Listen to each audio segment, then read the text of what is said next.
All right, morning everyone. We are live today. Waiting for Derek. Derek is can't seem to find the link, but we got Tony here, Fireman Flip. So, morning, Tony. Good morning. Good morning. I'm excited for this topic. Yeah, it's been a while, Think but it'd be while we wait for Derek, maybe just talk about what you just were telling me about yeah, wholesaling and what you've been doing. yeah, for sure. So I most all my actual rehabs have been full rehabs, which I don't know what's made me enjoy the full rehabs. I think that the added value is definitely kind of my jam. But I just got done with a full renovation and was able to do a cash out refi. That true what they call infinite return, where I was able to get all of my money back out of that rehab project. And I had two projects waiting for me that would have been full renovations also, but kind of wanted to spend some time with the family this summer. So I decided to, try to sell them and see what I can get for them. And I made some good money out of it. So I'm like, maybe this wholesale thing ain't so bad. So obviously there wasn't a true wholesale deal because I did buy them with my cash, and then I was able to sell them. But the concept is still the same, and I'm definitely enjoying after selling those two. Like, okay, well, maybe this summer I'll kind of focus on the wholesaling side, as I'm not planning on doing any renovations this summer, as I would like to have some time with the family. Yeah, good, good. So Derek is here finally. So, morning, Derek. Hey, good morning. I know you're busy. I didn't even. So you have what? Did she give birth or soon? Right? You said. No, it could be any day or any second, any All right, hour. Who cool. So we knows? got to get you in quick before you're busier than what you are now. But Yeah. Derek, this and Tony's your first time meeting. So Yes, sir. Derek, maybe why don't you tell Tony what you're in and where you invest real quick. Yeah, I'm Victory Capital. That's my company. We buy mobile home park communities. Okay, nice, nice. Yeah, I kind of read up a little bit on your bio once he sent it over. Doing Nice. some big things, man. You're doing some major things. So that's super exciting to kind of get to Thanks. chat with somebody Thanks. who's definitely far from where I'm I'm enjoying kind of that process of being able to communicate with people who've been there, kind of done that, and kind of their wins, their losses, and being able to kind of find my path. Yeah, yeah. And I looked at your profile. I saw you're closing some stuff, and like that's Yeah. awesome, man. I love to see that, and I think what you do, I think, is very important. And like Mark as well, you guys are, you're doing something else, right? You're doing something good for the community, but you're also showing that, like, hey, there's actually more, and there's more that you can do. So I love what you guys do, and I think it's awesome that you show that. But ain't that so, like, just how real estate is? Like, literally, there's so many different paths you can go down, to where literally, you can find your path, and if that's not for you, you can always pivot and do something else. But usually you kind of seems like you kind of find that thing that really sparks you and kind of keep you going, and that's the power of real estate. And one of why I really just I talk about it a lot, just because I enjoy that process of it. For sure, I agree. All right, so everyone, I have Tony and Derek's handles in the chat, so go please subscribe and go check them out. But yeah, so we kind of the past few lives I've been doing have been kind of focused on maybe just the buy now pay later, the whole mindset of even consumerism and how it's really holding a lot of people back. And this one is just gonna layer on top of that. So this was an ALUX video that came out about scarcity and then how kind of branding is trapping us as far as staying in the rat race. So did you guys get a chance to check out that video? Yeah. All right. So I know Tony, maybe what do your thoughts on that? I know we did an interview before and you talked Yeah. about kind of maybe the struggles growing up and whatnot. So Yeah, what do you for think about sure. that scarcity thing? I think this is probably one of the most powerful topics that are really holding a lot of people in poverty. Kind of growing up, in a pretty poverty stricken area. Um, I mean, that was reality for us, right? Like going and trying to get the latest Jordans, the latest Walkman, the latest, of everything. So it was a concept that was branded into our everyday walk of life, gotta have the latest. I remember, guys skipping school to go and stand in line for Jordans, but couldn't pay for their lunch meal. And it was like you just always assumed that was the life. Like you work to buy Jordans. That was, and I hate to keep, bringing Jordans up, but that was like the status symbol. If you had a pair of Jordans, man, you were balling. You were balling out of control. And that was our life. It's like, work to get Jordans, work to get things that you wanted. So, and it was, TV ads, people talking about it all the time, the latest jewelry. And we knew a lot of that stuff wasn't real. We had a little corner store that everybody would go and buy, little fake necklaces and rings, but it still cost money. And just to have that stuff, everybody, oh man, look at you. You got I see you shining. That was our big thing. I see you shining. So that was always kind of our walk of life, is just, the way that they actually went about really branding that into us, that we had to have that. So it was definitely a reality for me growing up. Yeah, and I'll say something and two on that. It was the same for me. Like it was Jordan's, Iverson's for me. I was still a big AI fan, by the way. But you had to have the latest to that, and I think it's like the middle class mentality that it's hard to get out of. And even even now, like I'm like, yeah, I bought something stupid the other day, right? I didn't need that, right? And so it's like as I said, it's a middle class sort of mentality where like you're trying to impress other people, right? Because you want the guy to be like, oh man, I like your blah blah blah, right? And I think I don't know if Mark mentioned it before or if it was you, but talking about how it can keep you from getting out of the rat race and keep you from getting into wealth, because as soon as you get more, you're like, oh, I got to go buy this now. I got to go buy this now. I used to get a new phone like every time a new one came out. Now I think I've had this one for like, I don't know how long now.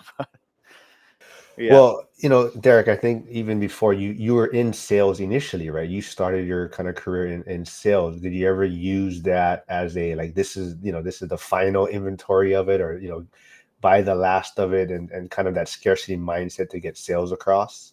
So I sold insurance. So like it was harder to create scarcity because it's like it's paper, so there's like an unlimited amount. So it was really hard for us to do that. I'm trying to think of how we would do that. I don't even think we could really create scarcity there.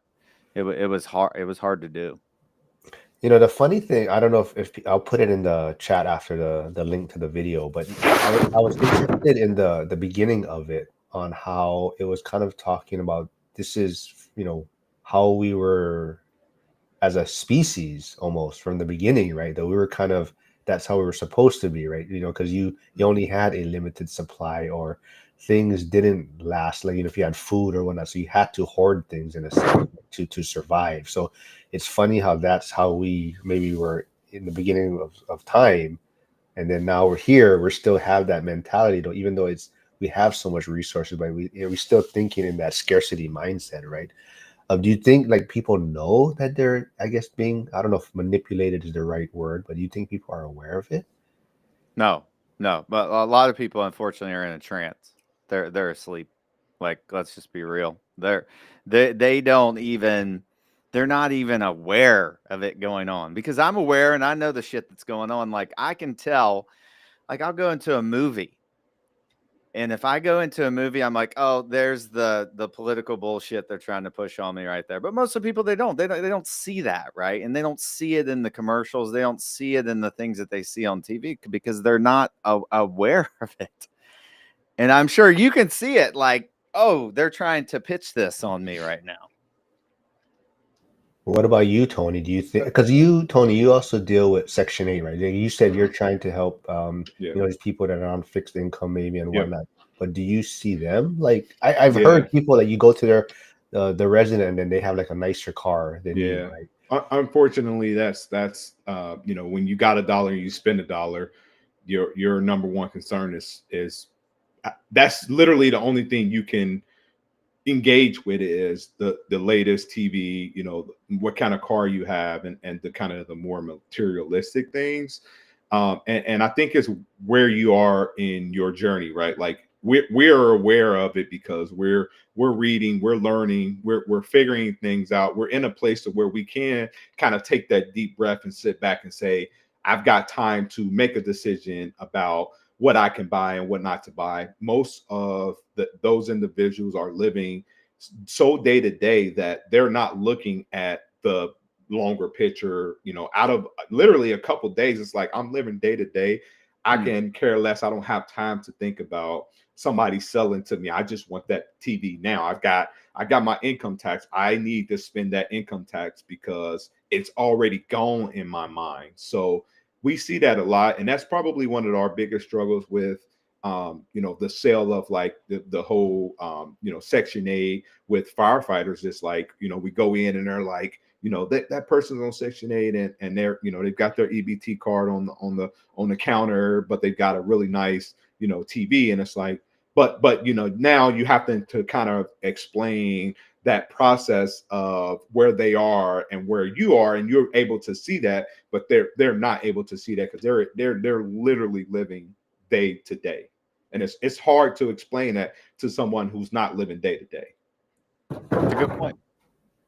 Hey, what's up, Rad? Duranam is here. He's in the school community. He's actually, I think he's in Florida still yet, Derek, but he's investing in Pittsburgh. He just took some of his Bitcoin profits and he bought something all cash in Pittsburgh. So he's in the Pittsburgh real estate market now. So Dylan's here. What's up, Dylan? So Dylan was actually on the other day, and he was the one kind of bringing up the topic. That was the topic of consumerism, and that's why we're kind of relating this all together, like the whole buy now, pay later.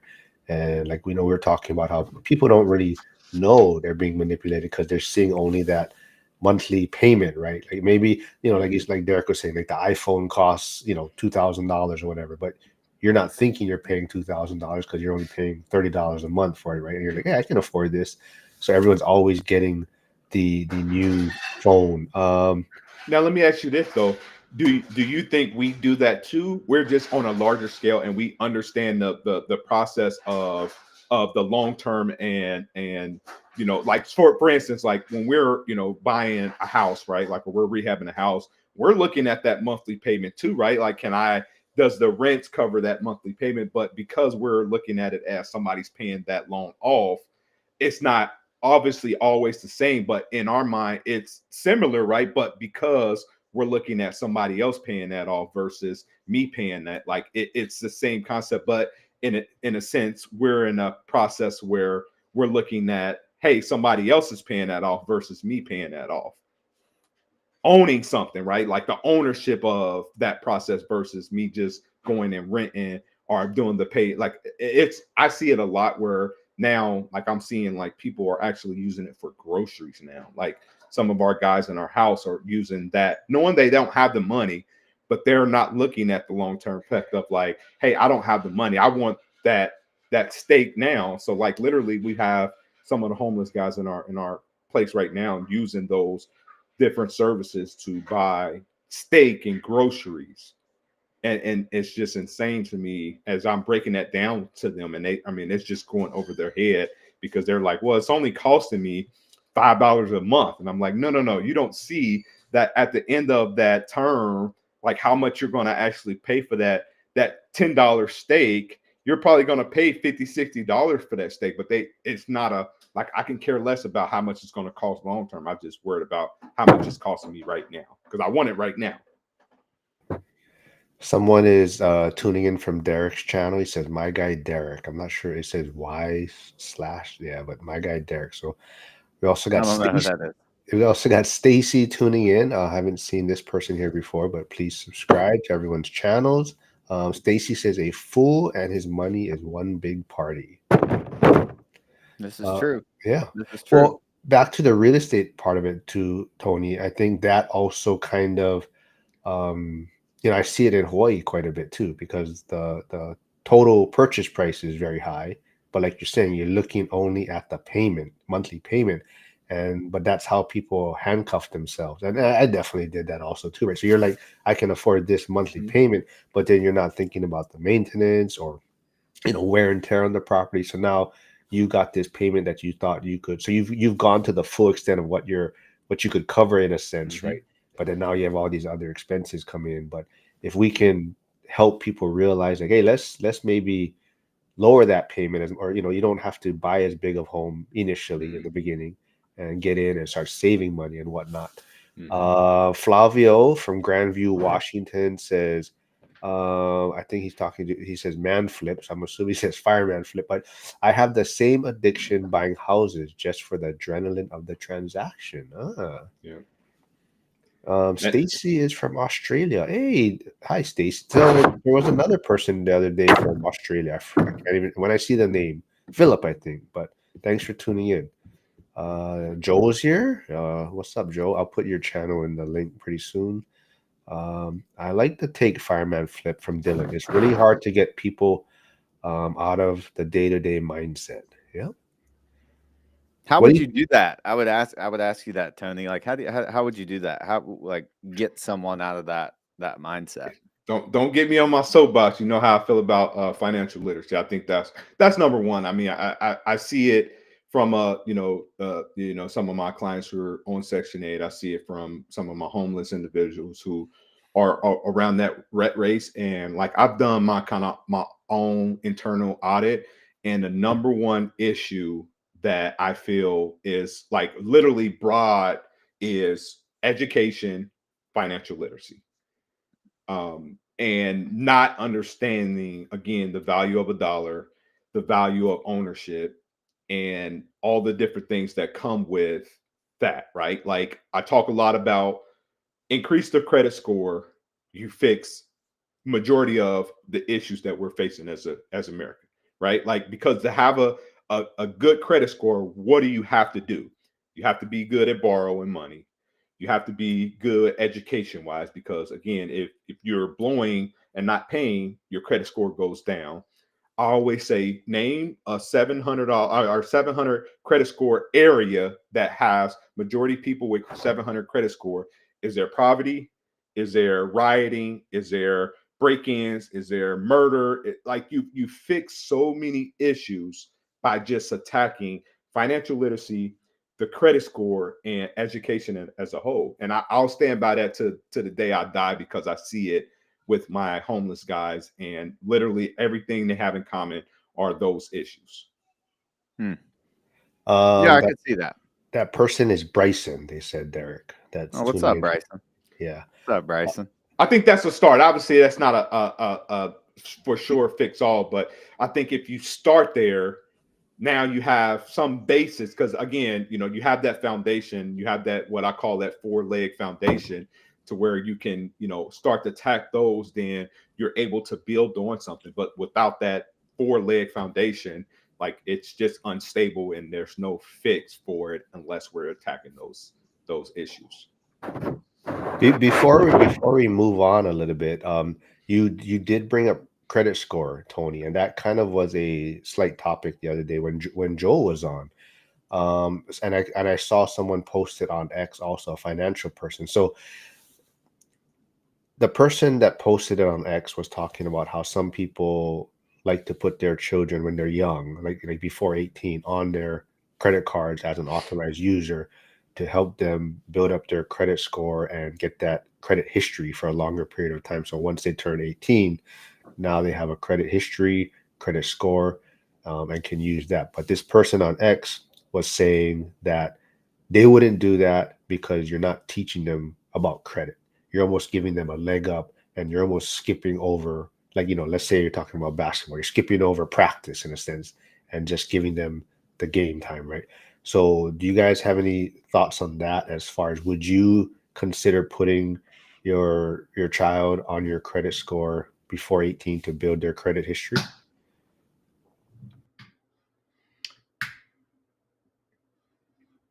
Can you hear me? I can't hear you guys. Can you hear me Yeah, I now? can. I can now. What I was What? saying? Did you hear what I was saying?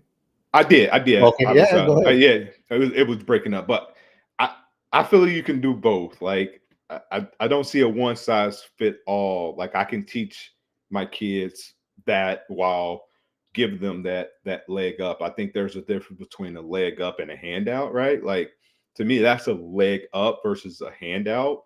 Like giving them money or giving them that is for me considered a handout versus like you can still teach them the importance of that, right? Like it's just like education. Like why am I going to send my kid to a private school? Like I've got paying for I already paid for a public school. Like it's for me it's the same thing. Like I can boost them up while in still teaching them the basis of it versus it just bailing them out. But that's just my opinion.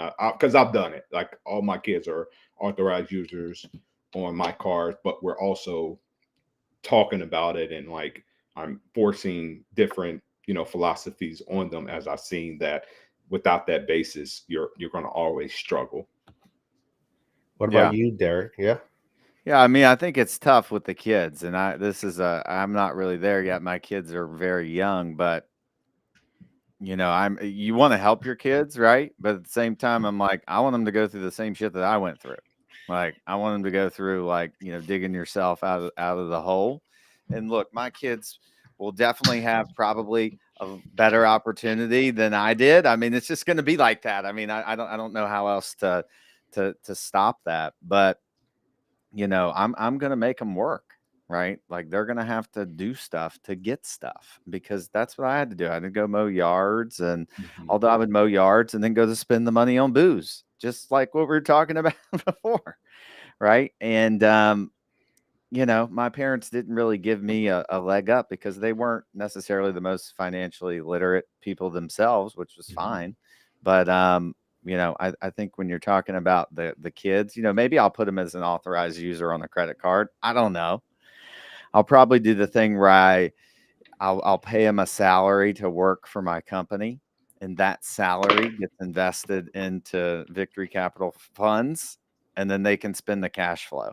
So if they want to get more money, they can only spend the cash flow, and then they got to invest more money to get more cash flow to spend. So they learn like that kind of cycle.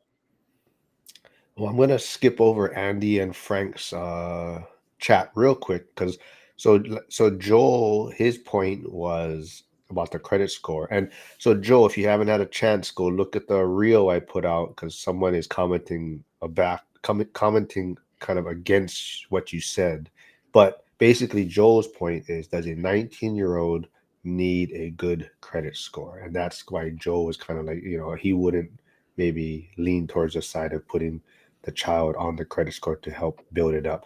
But that individual that was replying on YouTube was saying, yeah, but you need a credit score to even just rent a place nowadays, right? So, most places you fill out an application, you need a 680 or, a 640, 680 credit score. So most people need it even just to rent a place. So if you're 18, 19-year-old and you want to rent your own place, you're going to need a credit score. So yeah, like Tony's saying, like, there's kind of, you can probably do both to some extent, right? But there's no right or wrong, and everyone Right. kind of has their own view on it. What sucks, whether we like it or not, our credit score is based off of so much, and it costs us more to have a bad credit score. Like that's just what it is. You pay your interest rates higher. Like some renters have to pay the larger down payment. Like it just costs us more to have a bad credit score. But again, you can always do both, and there's again no right or wrong way of doing it. But I feel like you can create that hardship, right? Like you were saying, Derek, like you're going to make them work, and the more money you get, the more money, more access to capital you have, which then give you more cash flow. Like I feel like you could create those hardships versus just handouts, and that's my plan, is to create the hardships that I obviously want them to go through, but like don't make the same mistakes that I make. That's going to cost you a significant amount of money. Like I couldn't imagine the amount of money I paid for having bad credit because I ran up credit cards, didn't know anything about minimum payment. So like literally I just paid the minimum payment. So like I forfeited so much money by being illiterate when it came to finances. And it's like, do I want my son to go through that same process of paying all that money when we can bypass that, but then again, show those hard times like this is what it could be if you allow it. Now, whether you want to save your money or not, it's on you because at some point you're going to have to be an adult and make your own decisions. But I'm going to help you through that process. And no one helped me. Like it was a literally again coming from poverty written like that's always seen. So it's like I don't want my kids to go through that same process, but I also don't want my kids thinking that handouts are where it's at. So it's like that hard push and pull, right? Like you're trying to push and pull to figure out things. And I don't know if I'm doing it right, but I feel like I'm trying. I'm gonna give it a valid effort. So Yeah. And Andy, who's in Ohio, says most people relate their spending to a dopamine fix, and very few are taught to see past the end of their nose. Sometimes self-inflicted, sometimes not. Frank, old guy RA, says, I agree. Financial literacy to me is the most important tool. And then Andy also says, I agree with Derek. I didn't cripple my kids, but a few scars make for great stories and great learning opportunities. And then Dylan says, I'm going to have to figure out how to give them that grit. I have some younger siblings that grew up easy and they have no pressure to actually push themselves and grow, which is frustrating. Yeah, absolutely. Stacy from Australia, right? So I'm on my fifth neutral investment property, coming from low income background with no family property. I had to relearn financial literacy and delay graduation, maybe gratification, maybe. But What's a um, neutral investment property? yeah, very good question. Stacy, if you're still here, maybe you can clarify or give us a little better understanding on what neutral investment property is. Maybe not cash flow positive or like break even. I don't know. Maybe most of all, my relationship with God has kept my part. Hey, very yeah. Yeah, I think back to Frank, what he was saying about financial literacy. So even we talked about it the other day. So I've been playing the cash flow board game, the kids with my son, and he loves it. So he's actually like really starting to understand like asset liability. So on this whole scarcity and like you're talking about, waiting for the Jordans or the Iversons and whatnot, the Switch 2 just came out, right? And now I'm seeing all these posts on Facebook and all these people waiting in line for the new Nintendo Switch 2. And my son wants one, it's $499. But I'm trying to also get him to realize like, is it an asset? Is it a liability?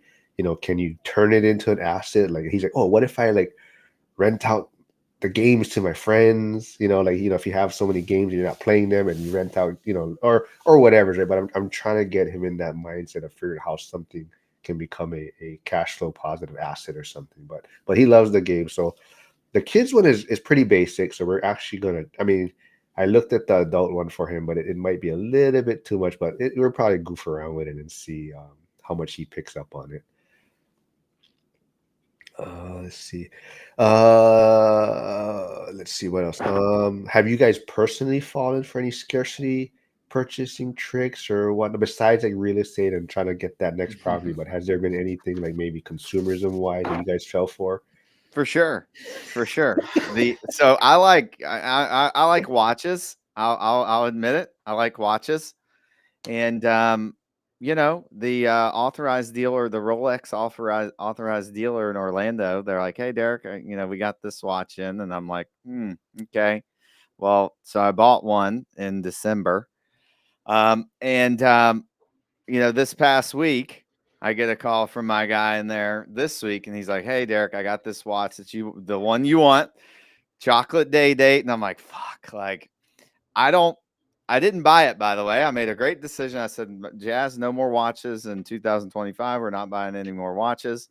And so, as bad as I wanted that watch, I didn't get it, but I did, buy a couple last year, but because it was like, hey, this watch is rare, right? And Rolex is really good with like they manufacture scarcity, right? They only make a few of them and they make them really hard to get. You got to get on the list. If you want to get them from the store, you can go buy them from like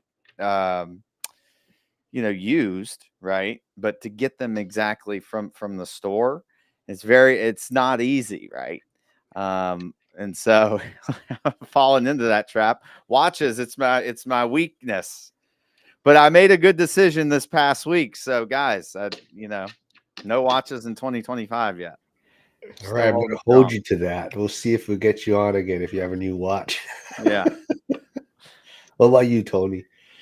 I've been pretty in tune lately, and man, I've been in a good space, and I'm glad to say that I've not bought anything lately that's been kind of that hey, I gotta have it.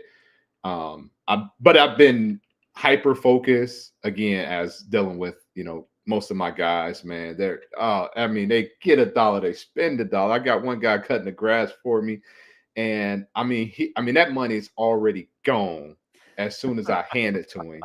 So that's put me in a real kind of cautious space lately, to where I'm like, if it don't, if it don't move me, if it don't pay me, if it ain't free, it ain't for me. That's been kind of my process and thinking.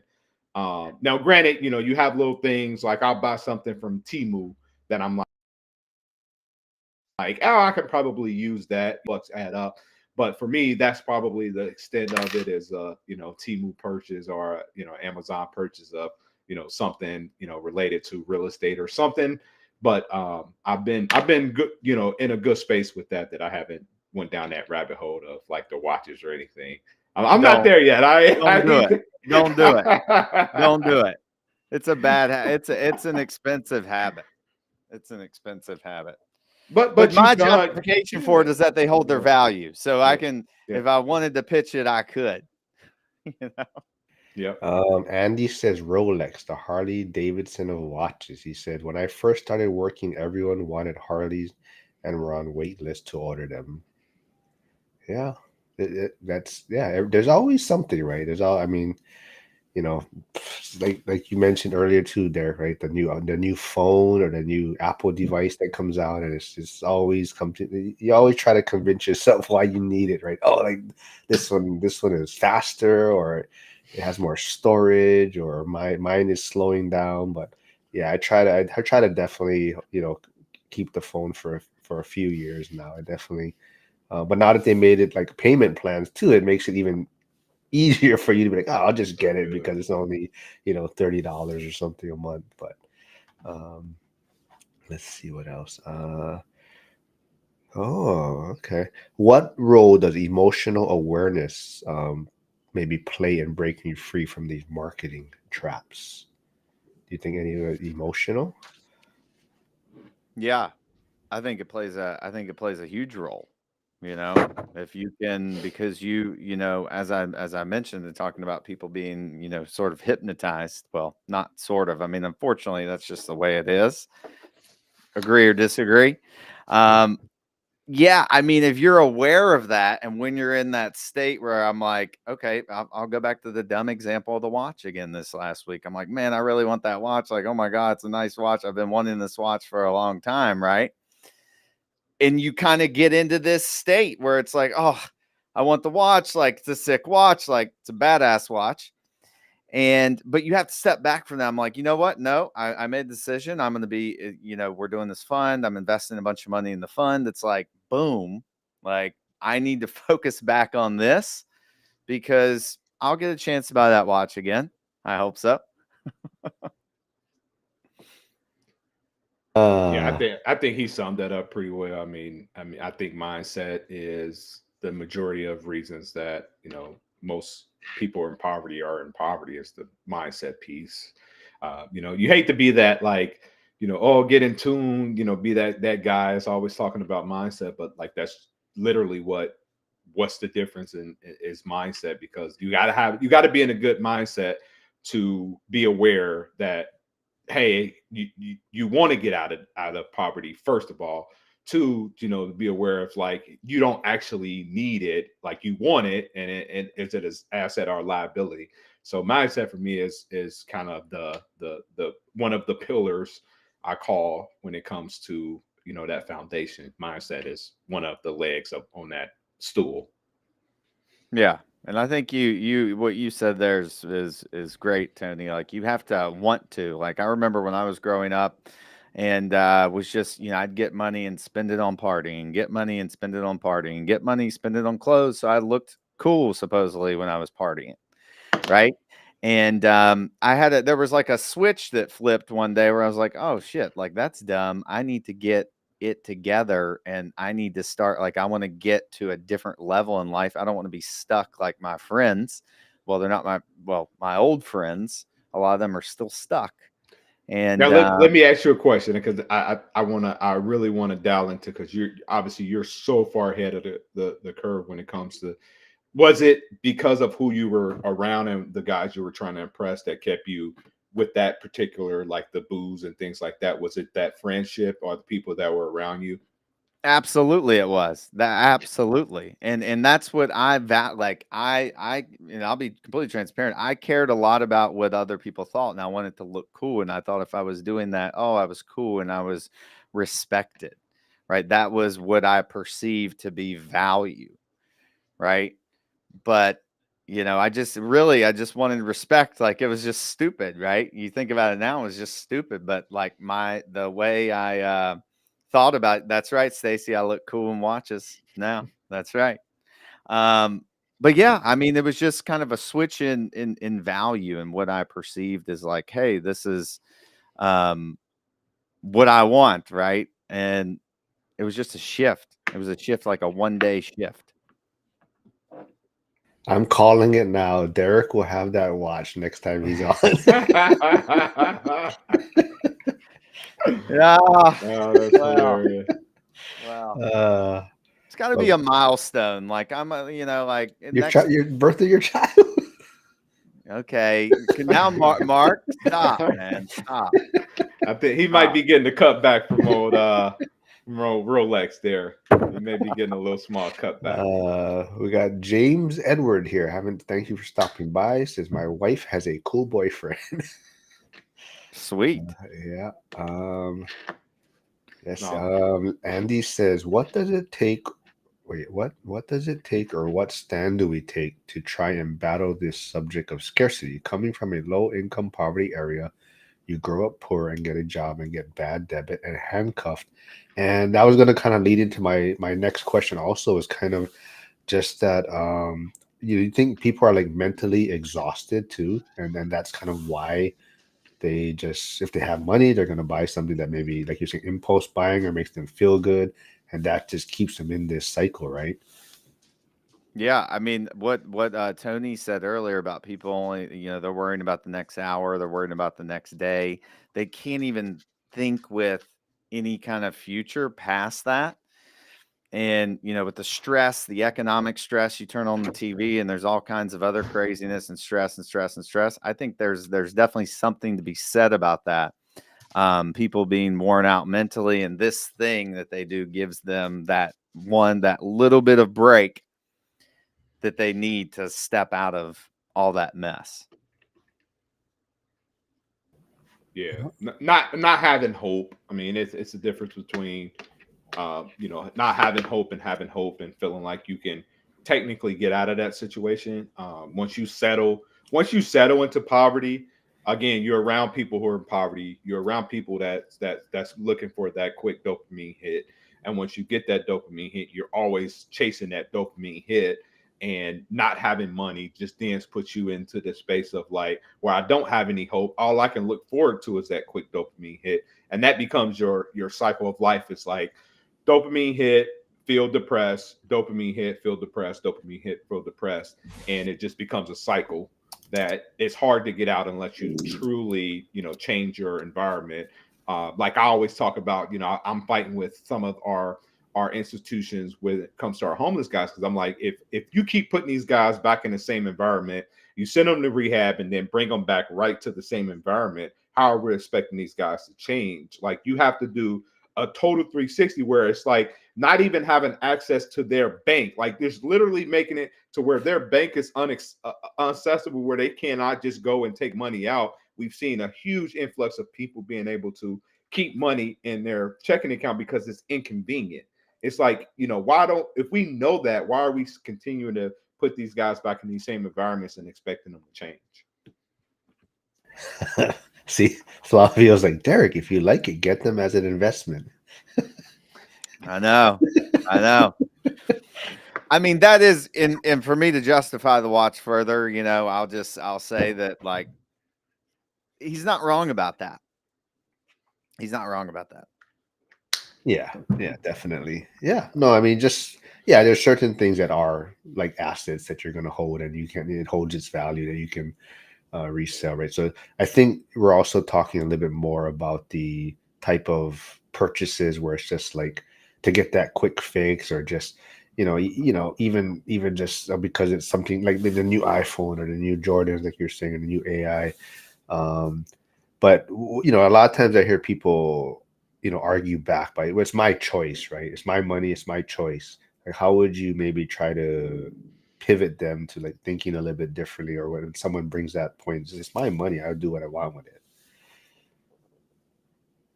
Yeah, I mean, I think it all depends on the person's targets and what they want to do. Like if they don't want to do anything or grow and into the future, like I mean, whatever you tell them is not going to matter anyways, right? But like if somebody knows where I want to go or where you want to go, it's like, Tony, Mark, don't do that. Mark, you don't need 1,000 pairs of Crocs, dude. Like you don't.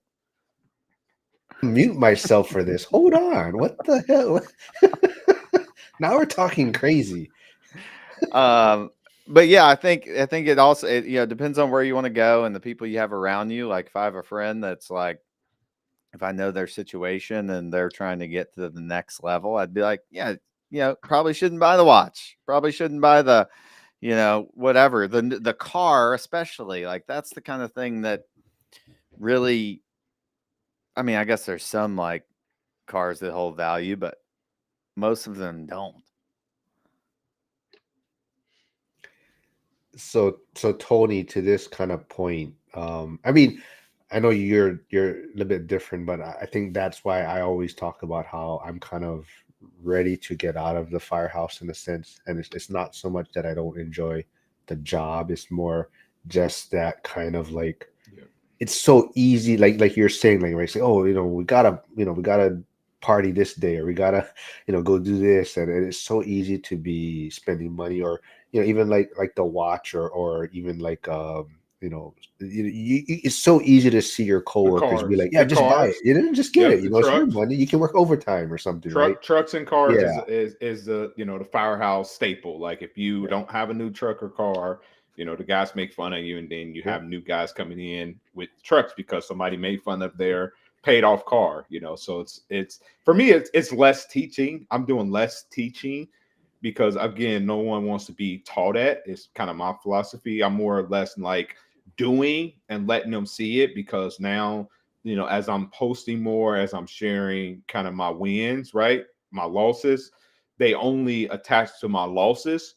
But for me, explaining to them that that loss really wasn't a loss because for me, a loss was I lost money from a contractor that stole money. But I'm like, also, that was my best deal. And I'm infinite return because I don't have any of my money in that deal. So they'll glaze over all that and go right to, oh man, I'm not going to do real estate because I don't want a contractor stealing money.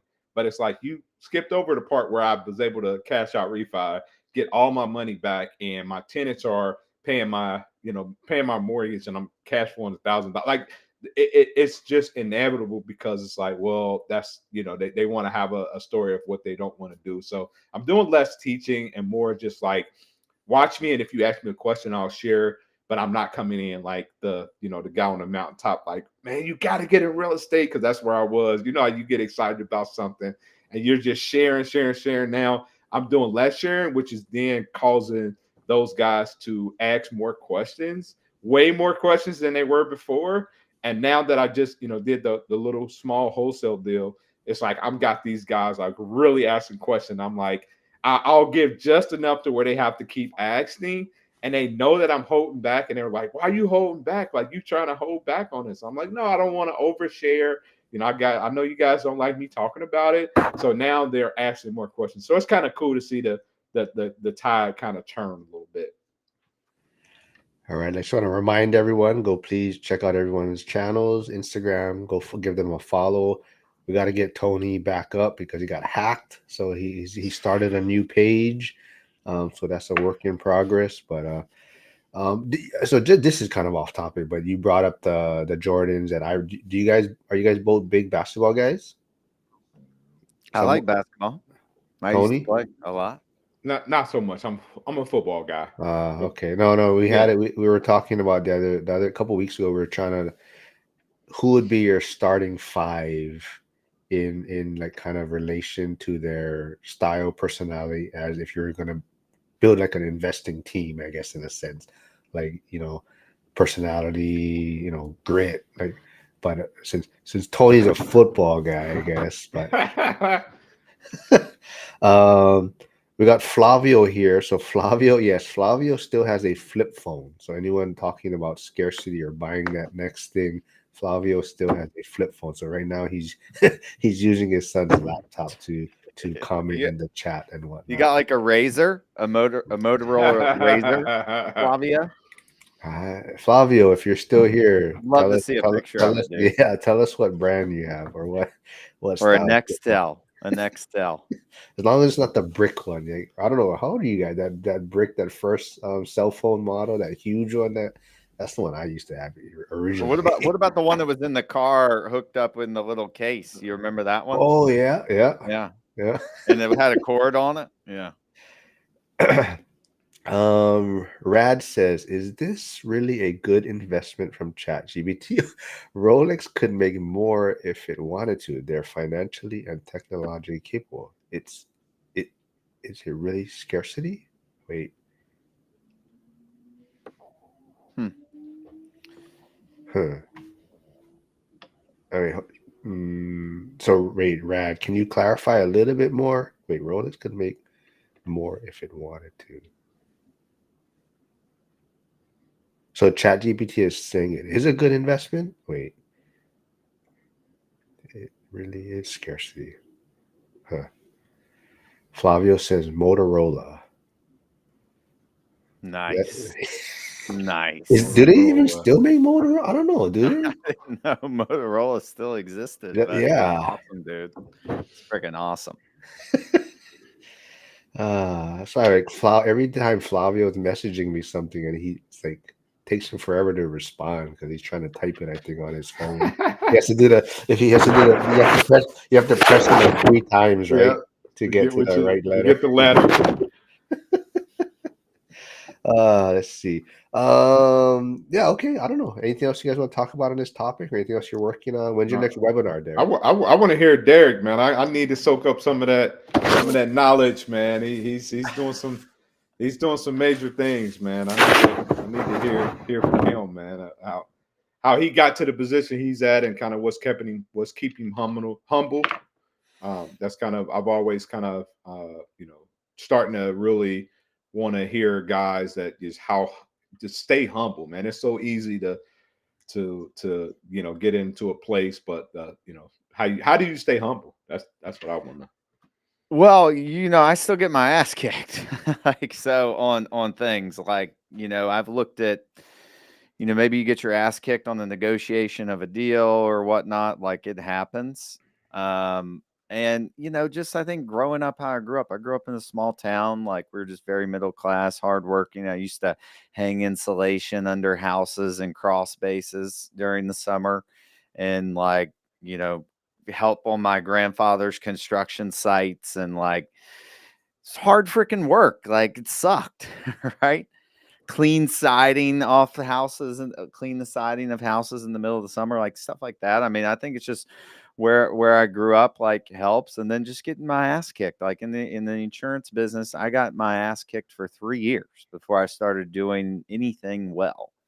And I just I've just gotten whooped a lot, and I still do on a daily basis. And you win stuff, you lose stuff, you get better, and I think that's how. I mean, and it's just you do need to get a little. You do need to have some confidence, right? It's not just like, hey, don't have any confidence, but you don't have to be an ass about it.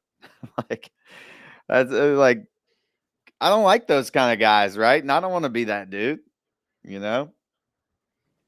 So Dylan, he's trying to work on a self-storage facility, like a new build type of thing. And he says working with zoning board is Yes. pretty humbling.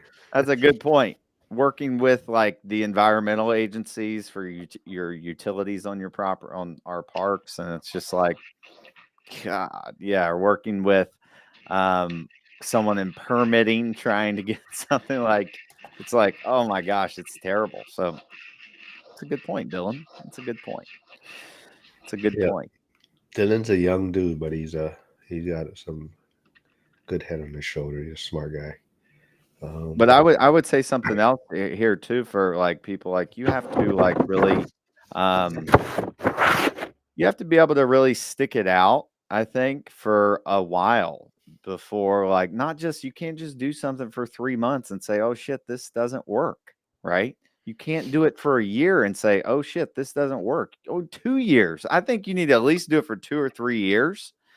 And if you do it for 2 years, 3 years, and it's like you're still stuck, then you might need to start thinking about it, right? But my journey in the insurance business, 2012, cold calling door to door, getting killed every day, hated every minute of it, sucked.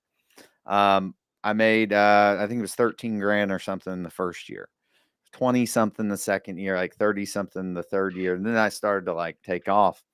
But like, and then I got into real estate and blew up really fast, which people would say looking on the outside, but they didn't see like the other 10 years that was like really prepping myself for that opportunity when it came. So I had the confidence, the certainty, the leadership, the ability to like, okay, hey, there's an opportunity, let's go and take it. Like, so you kind of build those skills, right? And then you're ready. What is that saying? Like success is when opportunity meets preparation or luck, or is that's luck or something? Whatever, dude. I was prepared for that opportunity, right? And I was able, and I had the confidence to take it because someone that didn't have that experience and didn't have that persistence and tenacity wouldn't have been able to like, hey, seize that opportunity, right? And go. Yeah. That's so funny. You talk about luck. Like I hear that a lot. Like I literally so I yesterday I worked at one of the stations that where I grew up. Like so we've got a station at a fire station that I walk by every day to go to the Boys and Girls Club. And I worked that station and I made 2 runs to my old area that I grew up at, really rough area. And seeing some of the like literally seeing guys that are in the same position, right? And I hear like literally one of the guys said, "Man, you so lucky." And I said, "Lucky? You know how much time and effort I put into everything I've done?" And it really kind of struck me really wrong at that point. And obviously it was, I kind of shrugged it off after, but it was just like you said, lucky, like, but they don't see like the preparation that got you to the point to where even with luck, like you had to be an opportunity to take advantage of the opportunity that you got. So yeah, that hit me hard when he said hit me with the lucky. Yeah, yeah, yeah. Well, lucky. Okay. Yeah. I remember when I was scared to get Yeah, out of the car every day to go knock on this yeah. business owner's door. And like, it was terrible. Like, uh, Flavio says, I never buy anything for me, but I got hit with what happened to that YouTuber guy that passed away. So I'm not sure if you guys know who Mark Ferguson is, Invest for More. I don't know if you guys know who he is. Mhm. So he's kind of a OG YouTuber, real estate guy. He's been around for a while. He's one of like the original. But he had like car collect, the rare like the Lamborghinis. He had like a big carport in his garage with a whole bunch of like fancy cars, and he had all types of things. But he kept grinding in a sense that he kept purchasing, and he was still doing real estate. He was an agent, but for him, it was he just enjoyed that part of it, right? Where a lot of people were kind of like, "Why are you still doing this? I mean, you have so much things. Why don't you just enjoy and sit back and relax?" And there's no right or wrong, right? I mean, that was his thing, right? Like Derek, you're talking about Rolex, but his was like the cars and everything. and some people that's what feeds them, right? But it's just knowing your why and knowing when it's time for you to walk away, and hopefully he got out what he wanted, right? And he went out. I mean, unfortunately, it was a quick passing, unexpected passing, but he probably was working longer or doing it longer than he needed to, but it seemed like that was his passion, right? Like, um, but I think a lot of people after seeing that, they're kind of like, okay, how much is enough for me, right? Like, how much more do I need, or when can I enjoy? And that's what we all have to figure out. Um, Trump is King 88. I think Derek is bringing this person on. Says yes to Trump. Say yes to Trump's big bill. But wait, on this point though, I did see Tony just post recently on his Instagram. He said, "What was it? Trump and Elon, are you paying attention?" Or something like that. Yeah, it But I'm says, do looking for y'all do cash flow y'all real estate. see? Yeah, do y'all see Trump and Eli beefing? Oh, but I'm looking for cash flow properties. Yeah. So yeah. Mm-hmm. Yeah. So I think it's same thing. It's the whole scarcity, buy now, pay later, consumerism, and even just this politics and media.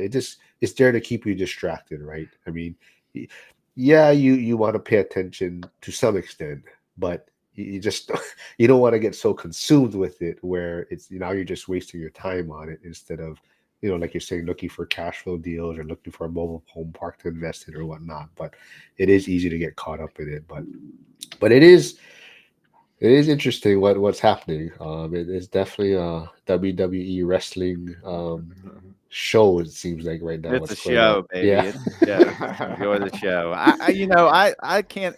I hadn't really paid attention to anything in a while because we've just been kind of crazy with deals and stuff. But like,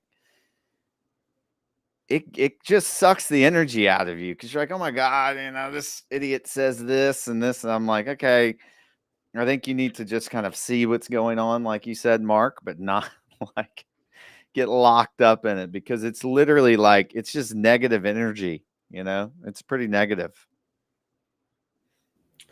yep. But I would So like the big bill to get passed because 100% bonus depreciation is in there, and I love 100% bonus depreciation. yeah, I think that's the thing, right? I mean, I don't think there's ever gonna be if they're gonna keep doing it the same way that they're always doing it, where it's just this whole bill where there's always gonna be things that pass through that some people are not gonna want and some people are gonna want, and depends where you're sitting at the table right now. If it was each bill separately, like each proposal separately, where it's one thing, then that might be different. Then might be easier to see what gets passed. But when it's just this whole bill and now you're asking these people in this timeline to pass it or whatnot, that's how a lot of things slip through, and some people are going to benefit, some is not, and everyone's going to have their different take on it. So the way it's set up, I mean, there's always going to be winners and losers, and you're never going to please everyone, and I think that's the thing, right? So Yeah. Yeah. Politics is so ingrained in poverty. I mean, that's just what it is. Most people that are in poverty care a lot about politics, and it consumes them for sure. Hey guys, I gotta jump on my all 12 right, o'clock here. cool, man. Webinar, you got a I webinar today? appreciate it. It's just I do a Q&A for one of my groups All right, for cool. 30 minutes every Friday. All right, So everyone go check out Derek. Don't go to forget Nice my to fight meet you, for Derek. Complete. Nice to meet you, Yep, Bud. everyone go yeah, check out yeah, Derek. Tony, likewise, man. Likewise. Keep crushing it out there, brother. All right, Appreciate it. Tony, if you want to stick around a little while, you can. But Derek, if you got to bounce, just bounce. Thanks for doing this, man. And Next time. yeah, Next time. see you with the Rolex next time. My wife, if she was here, she'd be like, yeah, see, you should have bought it. Okay. Uh-huh. All right. All See right, you guys. man. Thanks, man. See you. All right. Yeah. Well, anything else you wanna wrap it up with, Tony? What you're working on? I know, like you said, you're gonna go on a trip. You said this summer. Yeah, we go down to Myrtle Beach every year, Garden City, just to kind of kick back and relax. So this year, especially this summer, I'm kind of going to take some time and really enjoy family time. Kids are starting to get to where they're really wanting to be around dad, and I'm enjoying that. Right, like I've got a 13-year-old daughter, and she still thinks I'm cool. So it's like I want to kind of hang out with her this summer and have some fun. And I'll still try to do some deals, but I'm not wanting to do any major rehab deals this summer. So that's the kind of plan for me this summer, is to kind of redo some things and make sure I'm in line with what my philosophy is as I start to dial a little bit more into Zuber's content. Is like, for me, small and mighty is the goal, and I've got to go, and trying to stick to that goal has been my lifetime struggle. But I'm kind of, family is more important than I've ever put emphasis on, and I want to make sure that I'm around. Well, I think people that are tuning in and maybe missed the beginning, like Tony was saying, that he had some deals that he had, and he just decided, I'm gonna wholesale it because I don't want to do a full rehab. I want to kind of take a step back this summer, enjoy, relax. So I think that's part of it too, is where, once you start doing this, then now it gives you options, right? Where we're like, oh, you For know what, I'm sure. at a Yeah. point where, I'm gonna step back a little bit, but I have these deals and I can wholesale them to someone else. But it gives you these opportunities, even the networking side of it, like you're saying, right? Put you in connection with people that maybe you can wholesale these deals Mhm. to. But you did mention, so can we count on you being in Vegas in February for the ORAD event? I'm really wanting to get out there. The more I dial into, like I said, his content and the whole ORAD community, I really enjoy the welcoming. I mean, it's almost that firehouse camaraderie that I enjoy, and no egos are there, so it kind of allows you to be who you are and don't have to. Yeah, I've got 80 door. I've got, it's just kind of like, people sharing their wins, sharing their losses, and being able to, bounce information off each other. And I'm truly, truly enjoying that. Yeah, it's a great community. So a lot of people here, like Val. I don't know if you collect Val's in there, Andy, Casey, Lynn, who just tuned in. Lynn has been featured on Bigger Pockets Rookie just recently, so Nice. she's doing a lot of cool stuff. I think she's traveling right now. I've seen her posting a lot of travel pictures on Instagram recently, so I think she's traveling somewhere. But thanks for tuning in. Actually, oh shoot, Lynn, what's today? Friday? Oh, they just finished their out of state investing call in the school community. So hopefully that went well. So her and Vincent run the out of state investing call. Oh, okay. Oh Okay. shit. I didn't sign off quick enough. Proof stopping by, and he's asking if you're a Bitcoiner. He's always wanting me to bring a Bitcoiner on here. So Okay. Okay. Yeah. No. I just do some cost average. I buy some through PayPal every week, but I'm not in tune. Again, real estate's kind of my thing right now, and I'm sure I'll probably get there at some point, but like I, I just buy dollar costs and kind of keep it moving at this point. Proof Oak though, you know what though? I don't know if he's still here, but Rad, who's in the chat, he's in the school community. He is in Florida, and he actually took some of his Bitcoin profits off the table, and he purchased a property all cash in Pittsburgh. Oh, So that's a nice, cool story about nice. the benefits of Bitcoin and how it's soaring, and people can take some winnings. But you know what, Provo, if there is someone that you think would come on my channel that would like to talk about Bitcoin, you can always let me know or have them reach out to me if there's someone that would want to So come I'm on. guessing he's a big Bitcoiner. You Is know, he? I believe. I mean, I'm assuming so, but Okay, I think I'm glad that he's always tunes in to check out what's going on this channel. But gotcha. he's hoping to probably see some more crypto space or Bitcoiner Yeah. topics come up. But the closest I'm doing right now is the fractional real estate. I'm not sure if you're familiar with that, but No. with Joseph Cachapalia, he's in the school community also. He just joined, but he's an agent in San Antonio, investor, but he's been dabbling in the fractional real estate space. It's almost like the blockchain platform. So you buy it's kind of buying pieces of real estate. So you invest in, it's almost like you're partnering with other people and putting money to buy fractions of real estate properties. Okay. But Okay. basically he likes it because it's like you can buy in any market almost, and from the comfort of your sofa in a sense. Okay. Um, Proof of definitely just like knowing how big crypto is in the community. So there is a lot of people that invest in it. Proof of, but I would say that a lot of people are more just putting like almost like dollar cost averaging it in a sense, and just whatever a certain amount, just continuously investing in that space. Yeah. Hey Hugo, what's up, man? Stay winning here. Shoot, Hugo. Hugo's the guy I gotta get on there, proof of. We gotta connect with him and get him on. He is the Bitcoin crypto guy. So let me get him back on, and we'll do something on Bitcoin for you. But go check out Hugo's YouTube channel. He's probably at like what 5,000 subscribers now, maybe Hugo. So go Nice. check him out. But yeah, I don't know anything else you want to tell anyone what you're working on. But yeah, if I not, we think, can. yeah, I Yeah, think that's it. I think we hit that. That's a pretty powerful subject, and I think one of the subjects that I'm feel pretty strongly about, just because I see it on a regular basis when it comes to the mindset and just the whole scarcity. And I mean, it's real. It's definitely real. It's real for sure. They spend a lot of money with the advertising and things like that to force us to think we need what we don't need. So I'm glad we were able to discuss it. the one thing that hold on, let me just put the this is the Alux video that we were talking about scarcity. But the one thing watching all these videos, the buy now, pay later, the consumerism, the scarcity one, the thing is, it's always like they're always the individual is always blaming someone else, I guess. Mhm.